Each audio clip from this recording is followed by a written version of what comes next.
د شاپورزدران روغتیایي وضعیت څنګه دی؟ په کوم ډول ناروغۍ اخته دی او د ناروغۍ د له منځه وړلو لپاره یې کومو تدابیرو ته اړتیا ده؟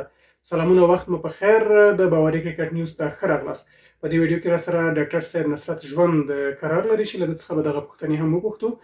ډاکټر صاحب، که په لومړي سر کې درته ښه راغلاست وایي، که راته ووایي چې شاپورزدران کوم ډول ناروغي لري او په کوم وضعیت کې قرار لري؟ سلامونه تاسو ته، ستاسو لیدونکو ته. کور مو ودان خیر اوسئ. ستاسو د پوښتنې په ترسره کولو سره چې شاپورزدران په اوسني حالت کې کوم ډول ناروغي لري او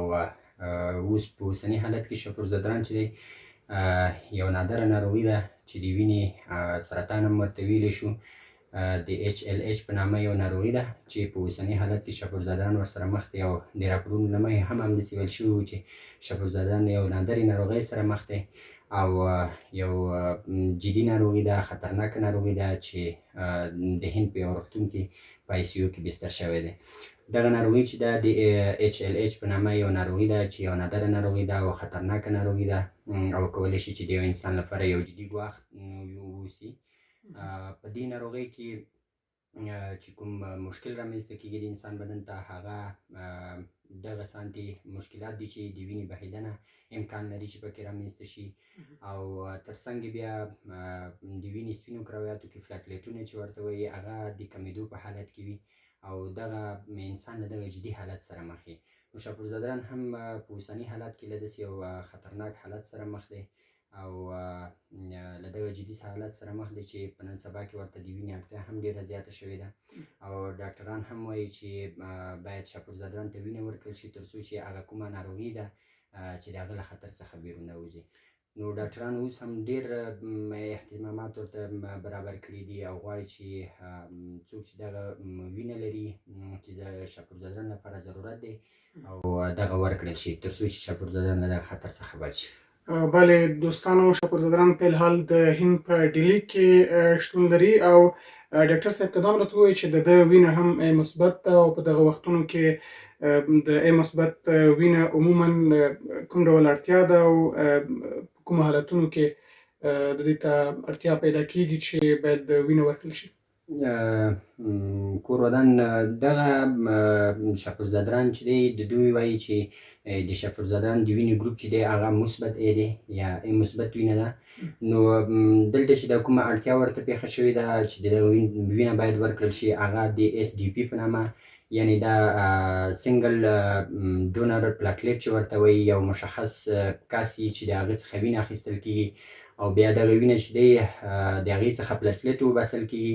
او بیا شاپورزدران ته باید ورکړل شي تر څو چې شاپورزدران له دغه خطر نه بچ شي، ځکه چې دغه پلاټلیټ د دې لپاره ورکول کېږي چې شاید د شاپورزدران له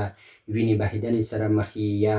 شاید د پلاټلیټونو هغه تعداد چې کوم دی هغه په انسان بدن کې راکم شوی تر څو دغه ناروغي له منځه لاړه شي او د دغې ناروغۍ همدغه جدي حالت یې همدغه دی چې په انسان بدن کې هغه کوم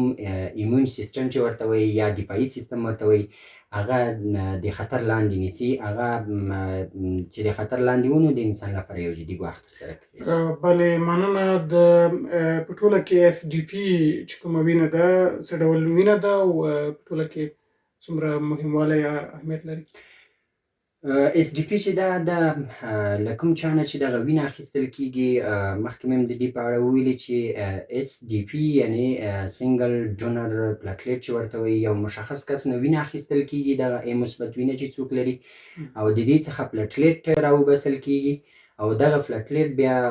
چې څوک له دغه خطر سره مخ وي هغې ته بیا د یو مشخصو ډاکټرانو په واسطه باندې ورته د ده بدن ته داخلېږي د دې په خاطر باندې چې شاید هلته کوم دفاعي سیستم چې دی هغه د خطر لاندې وي،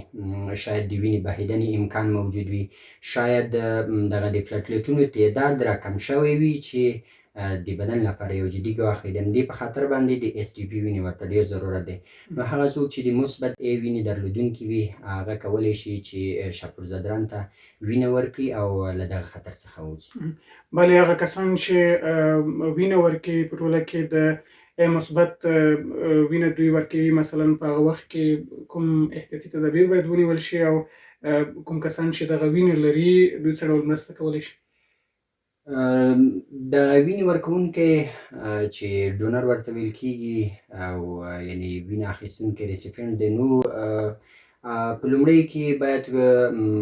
ټول هغه طبي اهتمامات یا هغه تدابیر باید ونیول شي چې په لومړي کې باید د ډونر څخه چې وینه اخیستل کېږي باید هغه وکتل شي، د لابراتوار لاندې وکتل شي چې په دې وینه کې نور ویروسونه موجود نه وي، هغه ویروسونه چې د انسان لپاره یو جدي ګواښ ترسره کېدونکی دی چې هغه ورته ترسره کړي، لکه موږ چې په عامه اصطلاح باندې وایو چې د تور زیړي ویروس دی، د سپین زیړي ویروس دی، ایډز دی. نو که یو څوک د دغه ناروغۍ درلودونکي وي او دغه ای مثبت وینه ولري، نو د دې څخه نشي کولی چې هغه څوک استفاده وکړي چې دغه ویروس لرونکی وي. د دې په خاطر باندې که چېرته دغه وینه راواخیستل شي او هغه څوک چې دا ورته ضرورت لري او دغه وینه ورکړل شي، د دې په ځای چې هغه ته ګټه وکړي، نو له خطر سره یې مخ کوي. ډیره زیاته مننه د شاپورزدران د ناروغۍ په اړوند ډاکټر صاحب نصرت ژوند و چې له موږ سره معلومات شریک کړل. ډیره مننه. کورونه خیر اوسه. تر بیا خیر. درسونه مننه.